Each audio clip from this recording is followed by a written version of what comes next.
Why do we keep searching for peace in the future? We spend most of our lives chasing moments that haven't happened yet. There's always something missing. A better job, a different city, a new version of ourselves waiting somewhere ahead.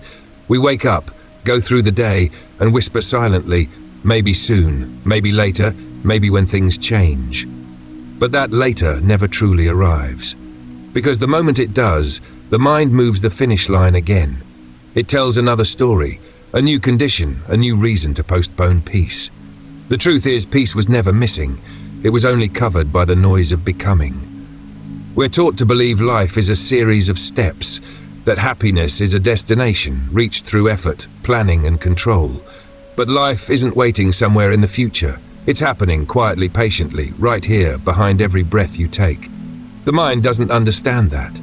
It lives in timelines, in comparisons, in what was and what might be. It survives on unfinished business, always trying to fix, to reach, to prove something. And so it creates the illusion that now isn't enough. We think peace is something we earn once we've solved everything. But what if peace is the space in which all of this happens? What if the only reason we don't feel it is because we're too busy searching for it? Imagine standing at the edge of the ocean, waiting for the waves to stop before you can enjoy the view. That's what the mind does. It demands stillness before allowing peace. But the ocean doesn't stop. You simply learn to watch it without trying to control it. We postpone life, thinking it will begin after we've figured things out. We treat the present like a waiting room for the future, but this moment isn't a prelude to something greater. It is the thing itself, the only reality that ever truly exists. When you begin to see that, something softens. The chase loses its urgency.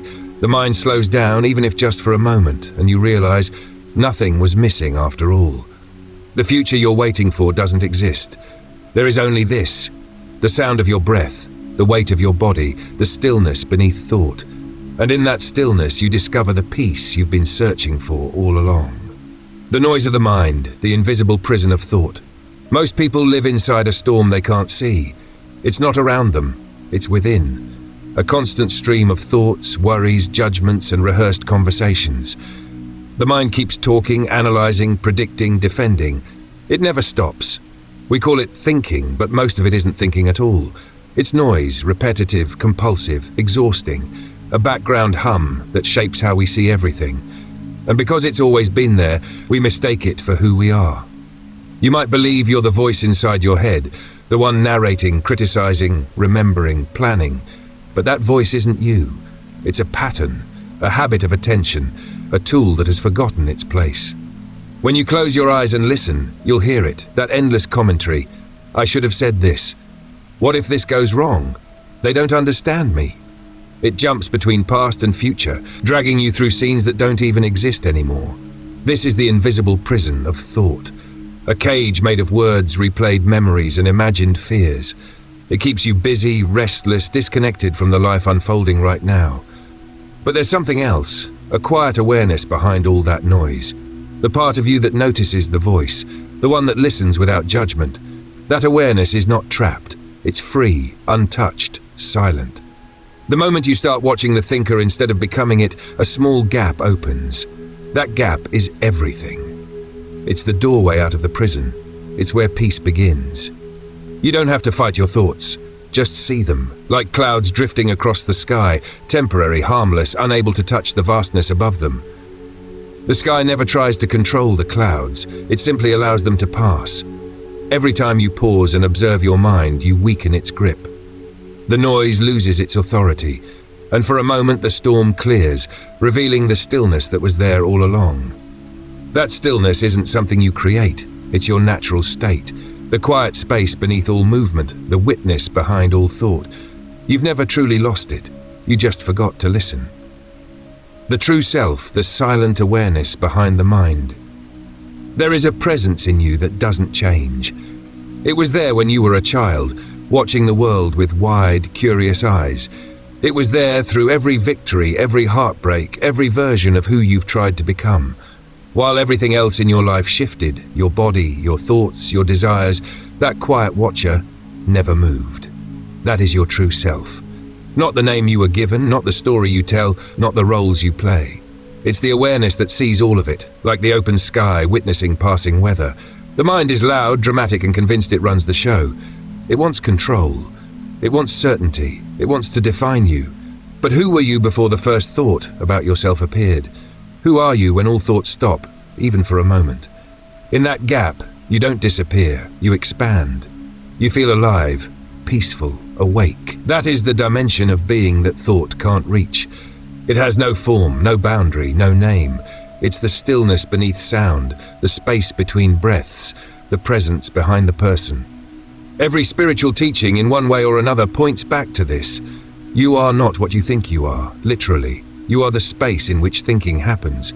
You are the listener, not the voice. The screen, not the movie. The ego resists this truth because it survives through identification. It says, I am my success, my pain, my story. It fears that if thought stops, it will cease to exist. And in a way, it's right. When awareness becomes stronger than thought, the false self begins to dissolve. But what disappears isn't life. It's the illusion that you were ever separate from it. You start sensing something sacred in ordinary things, the sound of wind, the warmth of sunlight, the quiet rhythm of your breath. These moments aren't small. They're glimpses of what's real. You realize you were never lost, only distracted. The true self was never hidden, only buried beneath noise. And when you remember to look inward, when you stop chasing meaning outside yourself, you discover that peace was never something to find. It's what you already are. Ego and time, the illusion of past and future. The mind lives in time, not real time, but psychological time. It survives by jumping between what was and what might be. It replays old memories, retells stories, rewrites conversations that ended long ago. Then it projects into the future, worrying, planning, fearing, hoping. It's never still, because stillness threatens its existence. The ego is the sense of me built from that movement through time.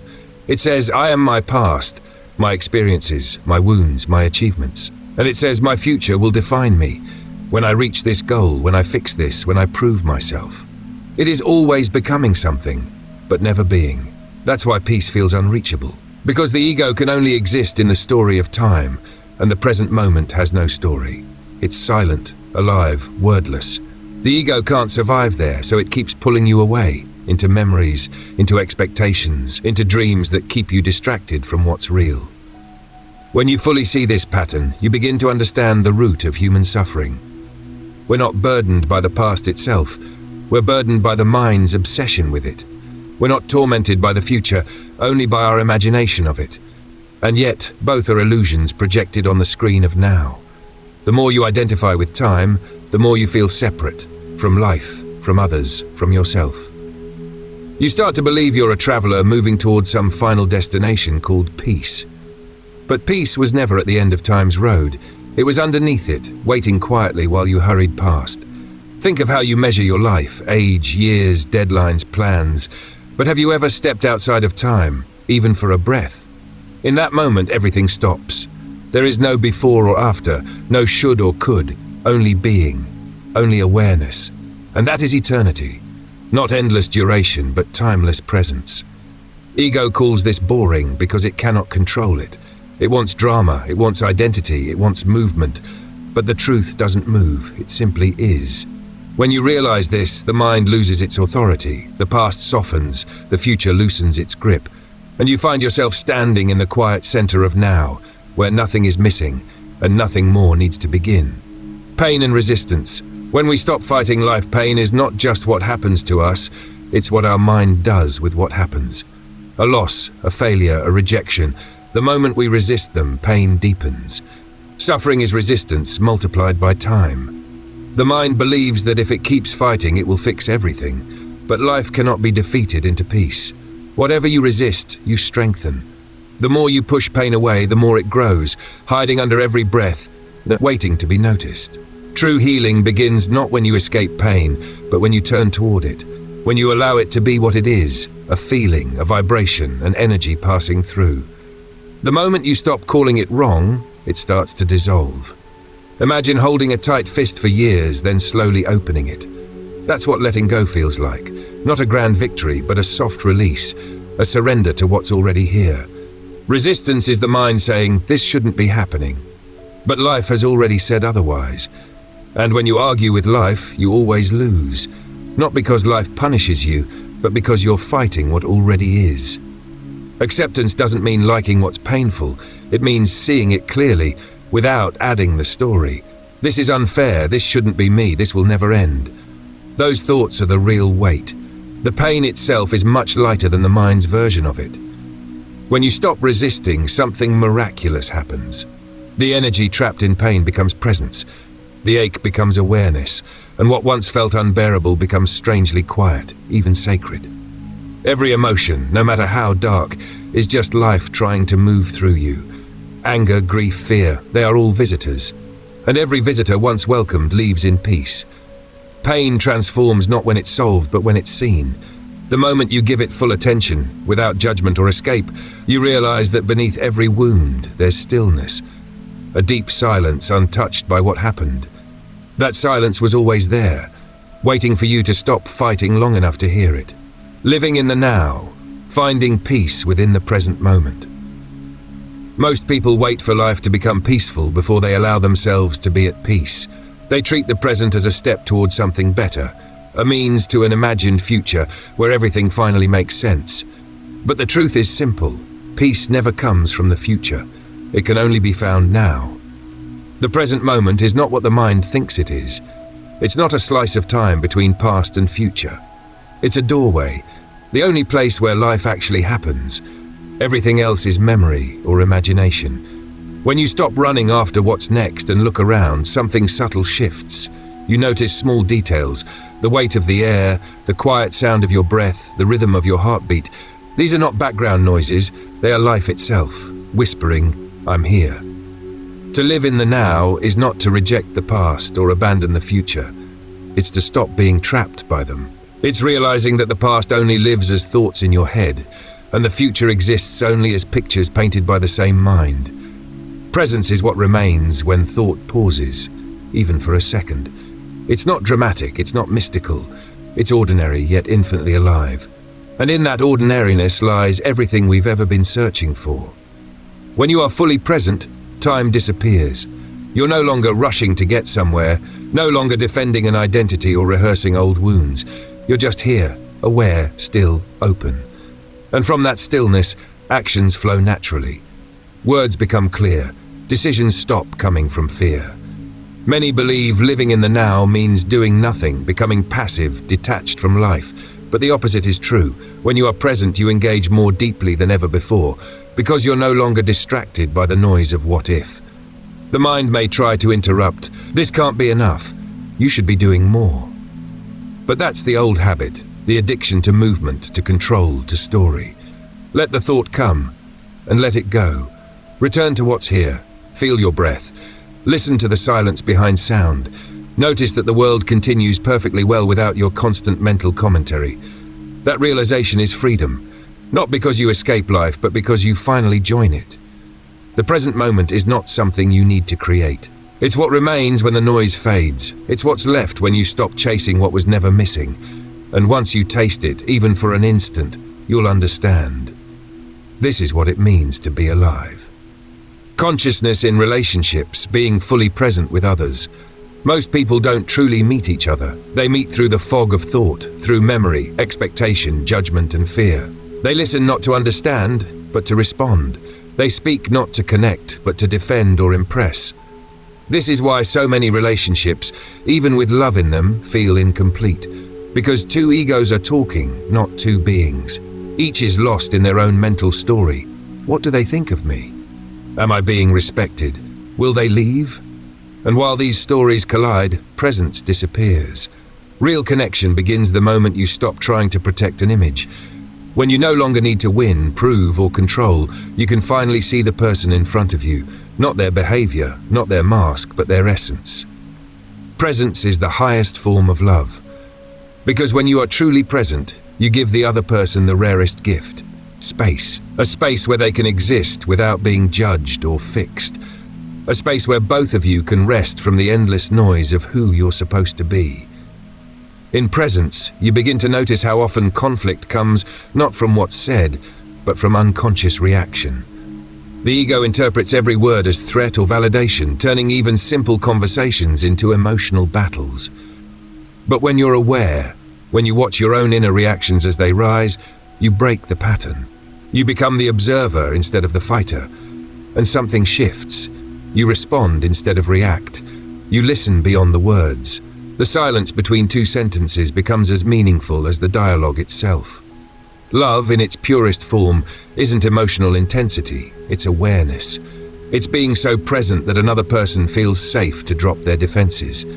They can breathe around you because your presence reminds them of their own. Every relationship is a mirror, showing you the parts of yourself still waiting to be seen. That irritation, that jealousy, that urge to control, they are invitations to wake up, not enemies to destroy. When you can stay conscious through conflict, when you can feel pain without making the other person the enemy, something sacred unfolds. The relationship stops being a drama and becomes a shared practice of awakening. You don't need perfect people for that. You just need awareness. The courage to pause before reacting, to breathe before speaking, to feel before judging. Presence doesn't promise that every relationship will last, but it guarantees that every connection will be real. And even if people leave, love remains, because love was never possession. It was the quiet space in which you met each other and recognized yourselves in the same stillness. Surrender, releasing the need to control everything. The mind believes that safety lies in control. It builds plans, structures, and expectations, as if the future were a machine that would obey its commands. But life doesn't move that way. It flows, it shifts, it surprises. And every time the mind resists that flow, suffering begins. Surrender is often misunderstood. People think it means giving up, doing nothing, accepting defeat. But surrender isn't weakness, it's alignment. It's saying yes to life as it is, instead of fighting for how it should be. When you surrender, you don't stop acting, you stop reacting. You no longer move from fear or control, but from clarity. You begin to trust that life unfolds with its own intelligence, that not everything needs your interference to work out. Think of a river. The water doesn't fight the rocks in its path. It doesn't argue, demand, or complain. It flows around them, finding a way forward effortlessly. In the same way, surrender is learning to move with life, not against it. Control is the ego's favorite illusion. It whispers, if I just think harder, plan better, hold tighter, I can make everything right. But all that tightness only builds tension. You become a clenched fist, unable to receive what life is trying to give. When you let go, the world doesn't collapse, it breathes. You start noticing that things still happen, sometimes even better than expected. You realize that you were never holding life together, life was holding you. Surrender doesn't erase pain or loss, but it removes the unnecessary suffering we add on top, the mental war against what's already happened. It replaces why me with what now. It transforms resistance into curiosity. You stop demanding that life fit your design, and instead, you start listening to what life is showing you. You begin to see how every event, even the painful ones, was guiding you toward greater awareness. There's a quiet freedom in that realization, the freedom of not having to fix everything. You discover peace, not because circumstances became perfect, but because you stopped insisting they should be. Surrender doesn't make you passive, it makes you peaceful, and from that peace, action becomes wise, simple, and right.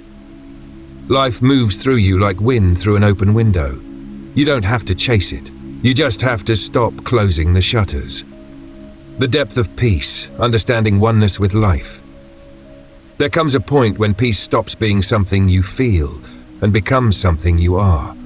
It's no longer an experience that comes and goes, but the background of everything that happens. You begin to notice that peace isn't fragile. It doesn't break when pain arrives or when plans fail. It's vast enough to hold all of it, joy and sorrow, clarity and confusion, birth and loss. Because real peace isn't the absence of movement, it's the stillness beneath it. When you live from that stillness, even simple moments glow. You walk, and the sound of your steps feels sacred. You breathe, and the air feels like a gift. You look at another person and realize they are not separate from you. Their life, their fears, their hopes, they rise and fall in the same ocean of awareness that carries you. This is oneness, not a mystical concept, but a recognition. The recognition that everything you touch is made of the same presence that lives through you. Every leaf, every face, every sound is life meeting itself in a different form. The mind can't understand this because the mind divides. It says me and them, success and failure, gain and loss. But the deeper you rest in awareness, the more those lines fade. You stop living through labels. You stop needing everything to make sense. You simply allow. And in that allowing, something extraordinary happens. You begin to sense that nothing real is ever lost. Forms come and go, stories begin and end, but what you truly are was never born and will never disappear. It watches the dance of life without clinging to any of it. That's why true peace feels spacious. It holds everything, but grasps nothing. You can cry and still be at peace. You can fail and still feel whole. Because peace is not about what happens, it's about what remains untouched by what happens. In that depth, love expands beyond emotion. It's no longer I love you because, it becomes I love because I am. It's not a choice, it's your nature. You can't help but care because you see yourself in everything. When you reach this understanding, even silence feels alive. You no longer need to chase purpose or meaning. Life itself becomes meaningful. You realize that everything, even pain, was guiding you back here, to this quiet recognition. You were never apart from life. You are life, looking at itself through human eyes. The final silence, remembering who you are beneath the noise. At some point, words no longer help. They've carried you as far as they can, to the edge of something the mind can't enter. Beyond that edge is silence. Not the silence of absence, but the silence of presence, full, alive, complete. This silence isn't empty. It's the source of every sound, every breath, every heartbeat. It's what remains when the search ends, because what you were looking for was never lost. When thought quiets, what's left is astonishingly simple. Just awareness, just being. No story to defend, no identity to maintain, no time to outrun. Only this, the stillness that has always been here, watching through your eyes. You realize that awakening was never about becoming something new. It was about remembering what was never gone. The space behind your thoughts, the peace behind your striving, the presence beneath your name. The ego dissolves not in effort, but in recognition. You see through the illusion of separation, and what remains is pure intimacy with existence itself. The wind on your face, the sound of rain, the rise and fall of your breath, these are no longer background details. They are life revealing itself, moment by moment. In this silence, nothing needs to be fixed or understood. The questions fall away because the one who asked them no longer feels incomplete. You can still think, plan, act, create, but you know none of it defines you. You found the space in which all of it happens, and so you rest, not in sleep but in awareness, not in escape but in arrival. This is the power of now, not a concept but a realization. You were never chasing peace. You were peace, momentarily dreaming of being someone who had to find it.